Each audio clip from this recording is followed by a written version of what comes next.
Hello everyone, welcome to my channel. तो आज हम स्टार्ट कर रहे हैं क्लास 11th बायोलॉजी का सेकंड चैप्टर, जिसका नाम है बायोलॉजिकल क्लासिफिकेशन। इस चैप्टर में हम लिविंग ऑर्गेनिजम्स के क्लासिफिकेशन की बात कर रहे हैं, यानी हम वैरायटी ऑफ लिविंग थिंग्स को, लिविंग ऑर्गेनिजम्स को कुछ सेट ऑफ कैरेक्टरिस्टिक के बेस पे उनको क्लासिफाई करने जा रहे हैं। इसमें हम पढ़ेंगे डिफरेंट टाइप ऑफ एनिमल्स को, प्लांट्स को हम एक अलग-अलग ग्रुप में रखेंगे। यहाँ मैं आपको एक एग्जांपल के अकॉर्डिंग समझाने जा रही हूँ, जैसे कि हमें कुछ सामान चाहिए होता है, जैसे कुछ वेजिटेबल चाहिए, कुछ ग्रोसरी का सामान चाहिए। तो हमें ये सारा सामान एक दुकान पे तो मिलता नहीं है, तो हम क्या करते हैं, जो वेजिटेबल हैं उनको एक प्रॉपर वेजिटेबल की शॉप पे लेते हैं। जो ग्रोसरी का सामान है वो ग्रोसरी की शॉप पे मिलता है हमें। तो जैसे कि अगर हम ये सारी चीज़ों को एक साथ देखते हैं तो एक मैस सा क्रिएट हुआ है यहाँ पे। वहीं अगर हम वेजिटेबल की शॉप पे जाते हैं, वहाँ बहुत ही अच्छे तरीके से ऑर्गेनाइज वे में वेजिटेबल्स रखे होते हैं। तो वेजिटेबल की शॉप पे वेजिटेबल्स मिलते हैं, सारे वेजिटेबल्स वेजिटेबल की कैटेगरी में आएंगे, और जो भी ग्रोसरी का सामान है वो सारा ग्रोसरी की शॉप पे मिल जाएगा। तो ऐसे ही क्लासिफिकेशन अगर हम करते हैं, क्लासिफिकेशन चीज़ों को बहुत ज़्यादा सिंपल बना देता है और हमें समझने में बहुत ज़्यादा हेल्प करता है। तो यहीं पे हम बायोलॉजिकल क्लासिफिकेशन देखेंगे कि हम डिफरेंट डिफरेंट लिविंग ऑर्गेनिज्म को एक पर्टिकुलर सेट ऑफ ऑर्गेनिजम्स की कैटेगरी में रखेंगे, जिससे कि हमारी स्टडी बहुत ज़्यादा सिंपल हो जाती है और हम इजीली स्टडी कर सकते हैं किसी भी कैटेगरी को, किसी भी ऑर्गेनिज्म को इजीली हम स्टडी कर सकते हैं। तो ये एक छोटा सा एग्जाम्पल था। So let's start with the lecture. Here first हमें पता होना चाहिए कि what do you mean by biological classification. So it is the scientific process of arranging the different kind of living organisms in various groups and subgroups based on their characteristic features. जैसे मैंने आपको पहले example दिया कि based on the characteristic feature, जो vegetable हैं वो vegetable की शॉप पे ही मिलेंगे, वैसे ही उनको अरेंज कर दिया है। यहाँ पे एक और एग्जांपल मैं बता सकती हूँ, जैसे कि लाइब्रेरी में जाते हैं हम सभी स्टडी करने, तो वहाँ पे बुक्स होती हैं, हर सेक्शन में अलग बुक मिलेगी। अगर वहीं हम एक मैथ सा क्रिएट कर दें, मिक्स कर दें, बायोलॉजी, केमिस्ट्री, फिजिक्स की बुक्स को मिक्स करके रख दें, तो हमें ढूंढने में बहुत ज़्यादा डिफ़िकल्टी होगी। अगर वहीं हम उनको अरेंज करके रख दें, अ, अगर वो अरेंज्ड अकॉर्डिंग अरेंज वे में अगर वो रखी होंगी, जैसे बायोलॉजी के सेक्शन में बायोलॉजी की बुक्स, केमिस्ट्री के सेक्शन में केमिस्ट्री की, फिजिक्स के सेक्शन में फिजिक्स की, तो बहुत ज़्यादा ईजी हो जाता है बुक्स को ऑप्ट करना, और जो हमें बुक चाहिए हम उसी सेक्शन में जाके ईजिली उस बुक की स्टडी कर सकते हैं। तो वैसे ही ये क्लासिफिकेशन ऑर्गेनिज्म को अरेंज करेगा और जिससे कि स्टडी बहुत ज़्यादा ईजी हो जाएगी। तो ये था बायोलॉजिकल क्लासिफिकेशन का मीनिंग। तो अगर हम बात करते हैं, the very first attempt of classification is carried out by Aristotle. तो एरिस्टोटल ने ही सबसे पहले क्लासिफिकेशन की बात की थी। तो उन्होंने क्लासिफाई किया था, जैसे हमारे प्लांट्स हैं तो उनको 3 कैटेगरी में क्लासिफाई कर दिया है एरिस्टोटल ने, that are shrubs, herbs and trees. 3 category में उनको क्लासिफाई कर दिया था। अगर और उन्होंने एनिमल को क्लासिफाई किया था on the basis of red blood cells. उन्होंने एनिमल को क्लासिफाई किया था कि कुछ एनिमल्स में प्रेजेंस ऑफ आरबीसी होता है और कुछ में नहीं होता है, तो उस कैटेगरी के बेस पे उन्होंने क्लासिफाई कर दिया था। अगर क्वेश्चन आता है कि सबसे फर्स्ट अटेम्प्ट ऑफ क्लासिफिकेशन किसने दिया है, तो that was given by Aristotle. So let's move to the next. अभी हम क्लासिफिकेशन देखेंगे, जितने भी क्लासिफिकेशन हुए हैं आज तक, और जो जितने भी अभी जो लेटेस्ट क्लासिफिकेशन चल रहा है उसके बारे में स्टडी करते हैं। तो फर्स्ट ये है कि टू किंगडम क्लासिफिकेशन के बारे में बात करते हैं। This two kingdom classification was proposed by Carolus Linnaeus. अब सी लिनस ने क्या किया था, टू किंगडम क्लासिफाई को प्रपोज किया था। इन्होंने 2 किंगडम कौन-कौन से दिए हैं? Number 1 is Plantae and number 2 is animal. तो प्लांटे में सारे के सारे प्लांट्स को उन्होंने रख दिया था और एनिमल्स में सारे के सारे एनिमल्स को उन्होंने रख दिया। तो इस हिसाब से उन्होंने 2 किंगडम क्लासिफिकेशन को प्रपोज़ किया था। अब ये बात थी 1758 की। अब 1866 में क्या हुआ? अर्न्स्ट हैकेल ने 3 किंगडम क्लासिफिकेशन को प्रपोज़ कर दिया। अब 2 किंगडम तो ऑलरेडी थे ही, एनिमल एंड प्लांट्स। थर्ड वाला कौन सा है? थर्ड वाला आ गया प्रोटिस्टा। तो अर्न्स्ट हैकेल ने प्रोटिस्टा को ऐड कर दिया 2 किंगडम क्लासिफिकेशन में और उन्होंने प्रपोज कर दिया 3 किंगडम क्लासिफिकेशन इन 1866। फोर्थ किंगडम क्लासिफिकेशन दिया है हर्बर्ट एफ गॉबलिन ने। उन्होंने एक और किंगडम को ऐड अप कर दिया और वो था Monera. Next is fifth kingdom classification, which was proposed by R.H. Whittaker in 1969. और अभी जो लेटेस्ट क्लासिफिकेशन चल रहा है वो है फिफ्थ और 5 किंगडम क्लासिफिकेशन जो कि दिया है R.H. Whittaker। तो क्वेश्चन बहुत आते हैं यहाँ से कि ये 2 किंगडम क्लासिफिकेशन किसने दिया है, 3 kingdom, 4 kingdom and 5 kingdom classification किसने दिया है।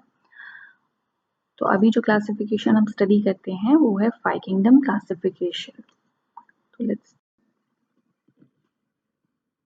here you can see the 5 kingdom of classification. तो यहाँ पे आपको 5 किंगडम दिख रहे होंगे।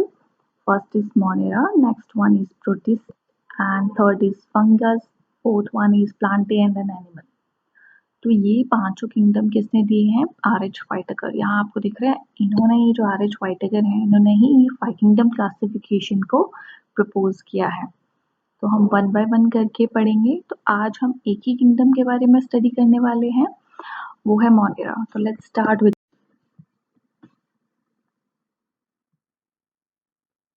मोनेरा। पढ़ने से पहले हम कुछ एट्रीब्यूट्स के बारे में पढ़ लेते हैं जो कि वाइटेकर ने दिए हैं। ये 5 किंगडम वाइटेकर ने दिया है और हम कुछ एट्रीब्यूट्स के बारे में पढ़ेंगे। That is number 1 is cell type, cell wall, organ complexity and mode of nutrition. तो ये हम पढ़ लेते हैं सबसे पहले। अगर हम स्टार्ट करते हैं मोनेरा से, तो यहाँ भी सेल टाइप है prokaryotic, protista, fungus, Plantae and animal में यूकैरियोटिक है। यहाँ हम मोनेरा से एनिमल की तरफ मूव करेंगे तो कुछ जो भी फीचर हैं वो एनहांस होंगे, इंक्रीज होंगे। तो यहाँ पे मोनेरा प्रोकैरियोटिक है, यूनिसेलुलर है और बाकी सारे यूकैरियोटिक हैं। नंबर 2 सेल वॉल की बात करते हैं तो मोनेरा में सेल वॉल बनी होती है पॉलीसेकेराइड की and next is amino acid की। वेयरएज अगर बात करें प्रोटिस्टा की तो यहाँ पे मे बी प्रेजेंट हो सकती है। देन फंगस की जो सेल वॉल है वो काइटिन की बनी होती है, प्लांटे की सेलुलेस से एंड सेलुलोज की बनी होती है। एंड देन एनिमल्स में सेल वॉल एब्सेंट होती है। तो इस टेबल से बहुत सारे क्वेश्चन पूछे जाते हैं। And next is organ complexity की बात करें तो मोनेरा यूनिसेलुलर है, where is Protista is also unicellular. Single cell body होती है जो कि सारे के सारे फंक्शन वही एक सेल परफॉर्म करता है। Where is fungus, Plantae and animal are multicellular. तो मल्टीसेलुलर मीन्स हर फंक्शन डिफरेंट सेल परफॉर्म करता है यहाँ पे। अब मोड ऑफ न्यूट्रिशन की बात करते हैं तो मोनेरा में मोड ऑफ न्यूट्रिशन है कीमोसिंथेटिक, ऑटोट्रॉपिक, हेटरोट्रॉपिक। प्रोटिस्टा में ऑटोट्रॉपिक एंड हेटरोट्रॉपिक है, फंगस में हेटरोट्रॉपिक एब्जॉर्प्शन है, फिर इस प्लांटे में ऑटोट्रॉपिक है एंड देन एनिमल में हेटरोट्रॉपिक होलोजोइक है।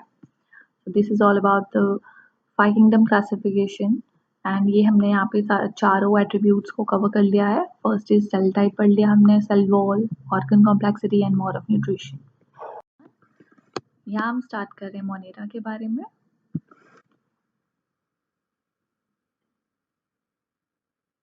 तो जो मोनेरा है इसमें सारे के सारे बैक्टीरिया लाई करते हैं, जितने भी बैक्टीरिया हैं वो मोनेरा के अंदर आते हैं और ये प्रोकैरियोटिक सेल है। अब ऐसा नहीं है कि सारे के सारे बैक्टीरिया हैं दैट मीन सारे बैक्टीरिया बुरे हैं, नहीं, कुछ बैक्टीरिया अच्छे हैं, कुछ बुरे हैं। तो हम स्टडी करते हैं इसके बारे में। तो यहाँ पे जो सेल है उसमें कुछ भी वेल डिफाइंड न्यूक्लियस नहीं है क्योंकि ये प्रोकैरियोटिक सेल है, यहाँ पे न्यूक्लियस एब्सेंट है, तो न्यूक्लियस प्रेजेंट नहीं है यहाँ पे। मोनेरा जो है वो सबसे ओल्डेस्ट लाइफ फॉर्म है। सबसे ओल्डेस्ट लाइफ फॉर्म जो है वो मोनेरा है और यहीं से एडवांस फीचर डेवलप होते होते नेक्स्ट किंगडम आए हैं। तो सबसे बेसिक और अब पूछा जाए सबसे बेसिक या ओल्डेस्ट फॉर्म कौन सी है, वो है मोनेरा। यहाँ पे इनकी शेप की बात करें तो डिफरेंट शेप के होते हैं बैक्टीरिया, जैसे कि पहला है spherical coccus, rod shape bacillus, then comma, vibrio and then spirilla. Example भी दिए हैं, जैसे अगर स्फेरिकल शेप की बात करें कि जो स्फेरिकल शेप के बैक्टीरिया हैं तो उनका एग्जाम्पल है कोकस। आपको पिक्चर में दिख रहा होगा कोकस जो है वो स्फेरिकल बैक्टीरिया है। नेक्स्ट एग्जाम्पल है बैसिलस। बैसिलस दिख रहा है आपको पिक्चर में, ये रोड शेप होते हैं, इनकी शेप जो है वो रोड जैसी होती है। और बात करते हैं विब्रियो की, तो विब्रियो जो भी बैक्टीरिया विब्रियो होते हैं उनकी शेप कोमा शेप होती है। एंड जो स्पाइरल शेप के होते हैं बैक्टीरिया, एग्जाम्पल उसका है स्पाइरला। स्पाइरला जो है वो स्पाइरल शेप का बैक्टीरिया है। तो ये कुछ डिफरेंट शेप्स हो गई बैक्टीरिया की।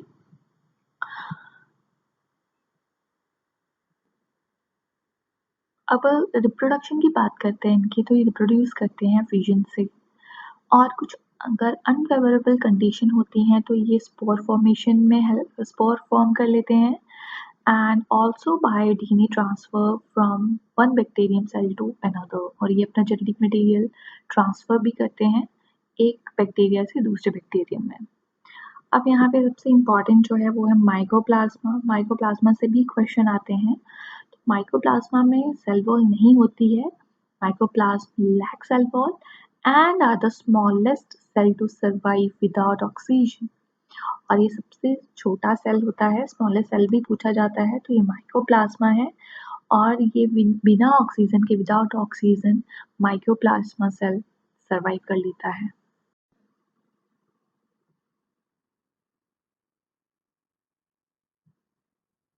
तो यहाँ आपको बैक्टीरिया का डायग्राम दिख रहा होगा। इसमें डीएनए प्रेजेंट है, साइटोप्लाज्म है, फ्लैजुला होता है, प्लाज्मा मेम्ब्रेन है, plasmid also present, cell wall है, पिलाई है and then ribosomes. Next diagram है आर्की बैक्टीरिया का। यहाँ पे अगेन पाइलस, यहाँ पे पाइलस प्रेजेंट है। एंड अब हम बात करते हैं आर्की बैक्टीरिया की। So these bacteria are present in the harshest environmental conditions such as salty, marshy and in hot springs.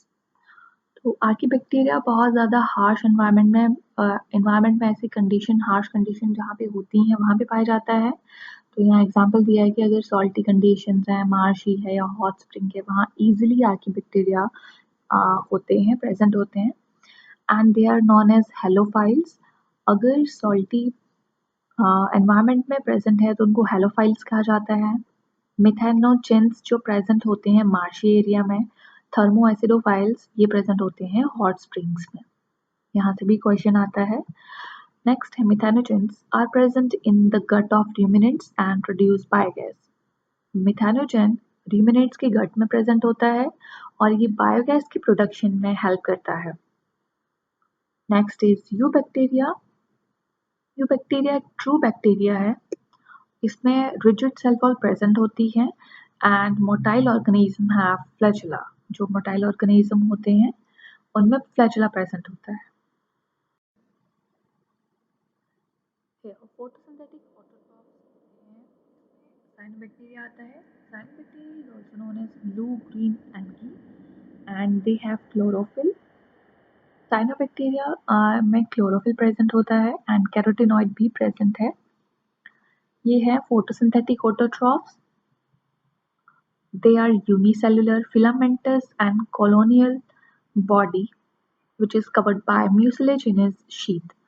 अब ये यूनिसेलुलर होते हैं, फिलामेंटस होते हैं और ये कॉलोनीज में फॉर्म होते हैं, सिंगल नहीं होते हैं प्रेजेंट, ये कॉलोनीज में फॉर्म होते हैं।